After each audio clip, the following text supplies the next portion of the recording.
এই যে ওই রোম যে শাসক ছিল, সে তো হযরত আবু সুফিয়ান রাদিয়াল্লাহু গেছিলেন ওখানে, নূরে মুজাসসাম হলে ওনার প্রকাশ হইল, দাওয়াত দিলেন, তখন কিন্তু সে শাসক হযরত আবু সুফিয়ান ডাকা নিচ্ছে যারা ওখানকার কুরাইশ, যে এখানে নাকি আমরা এরকম আসছে মুখ। হ্যাঁ, তো উনি তখন মুসলমান হয় নাই। উনি পরে বলছেন যে আমি চাইছিলাম কিছু ঘুরে বলার জন্য, কিন্তু আমি ঘুরে বলতে সাহস পাইনি, কারণ এটা প্রমাণ হয়ে গেলে বিপদ হইব। উনি কেমন সর্বোচ্চ বংশে, তারপরে কি এরকম ওনার সালাসিবত, তো ওনার কাছে কোন শ্রেণীর লোক যায়? গরিবরা যায়। আর ওনার বলছে তখন ওই বাদশা বলছে ঠিকই আছে, সবসময় নবী রাসূলের কাছে গরিবরা যায়, কারণ এরা মজলুম, আর নবী রাসূলের ইনসাফগার, ওখানে ইনসাফটা পায়। কারণ যারা আমির উমরা এটা তো জালেম থাকে, এই জন্য সহজে যায় না। ওখানে গেলে তাদের তো বেঘাত হইব, বুঝনের কথাটা। ওই বাদশা কিন্তু ঠিকই আকল সমজদার, সে বলছে কোন শ্রেণীর লোক ওনার কাছে যায়? গরিব শ্রেণীর লোক বেশি যায়। চলছে ঠিকই আছে, কারণ নবীর রাসূলের কাছে অধিকাংশ লোক গরিবরাই যায়। কেন? গরিবরা মজলুম থাকে, ওখানে গেলে ইনসাফটা পায়। আর সম্পদশালী যারা অধিকাংশ গেলে জালেম থাকে, সে তো নিজেই বাদশা জানে এগুলো জুলুম করে, এই জন্য সে নবীর রাসূলের কাছে যায় না। গেলে তো তার জুলুম শেয়ার করতে পারবে না, এই জন্য যায় না। তাই সত্যি উনি নবী রাসূল। অনেকগুলির মধ্যে এটা একটা কারণ সে বললো। তো এই যে আউলিয়া কারণ গরিব লোকগুলি যায়, তো যায় ঠিকই তো আছে, এটা তো সুন্নত। বুঝতে পারছো কি?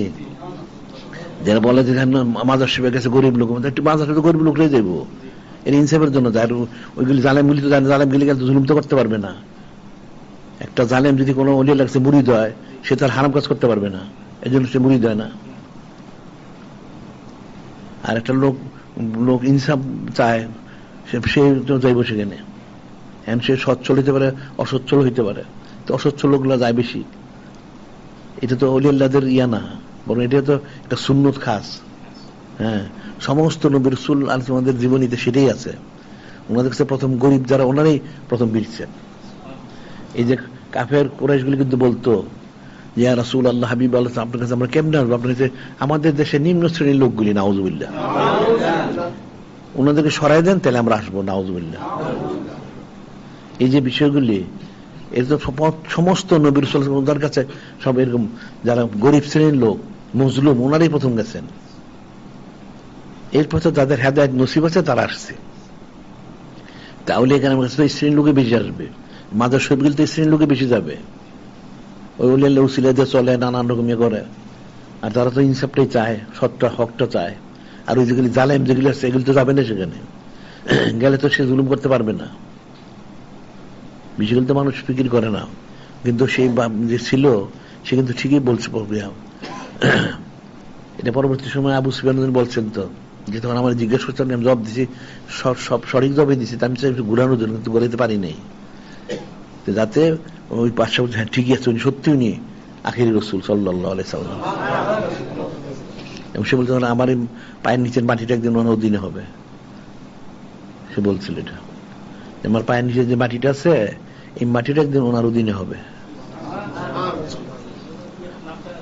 হ্যাঁ, এটা রোমের। এই যে বিষয়গুলি, এগুলো তো ফিকিরের বিষয়টা। এটা যে গরিব লোকরা যাইতে, মাজার শরীফে গরিব লোকরা যায়, আরে আবার অনেক সময় গরিব না, সচ্ছলরাও যায়, মানে গিয়া রিজিকের একটু মজ্জুব হয়ে যায়। একটা যখন হালগ্রস্ত হয়, তখন তো তার কাপড় চোপড়ের সুরত থাকে না, সে মজ্জুব হিসেবে থাকেন, নানা রকম চললে হইল।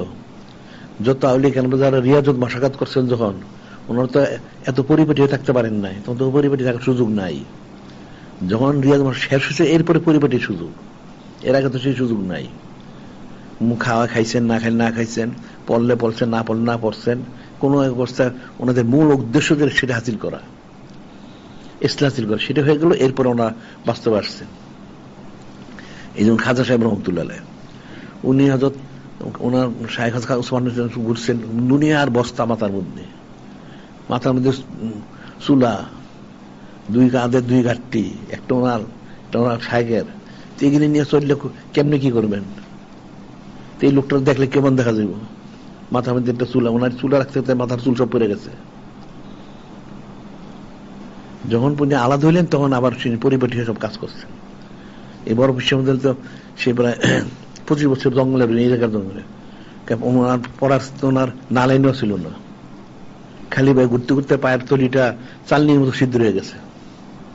তখন পরিপাটি শুরু কোথায়?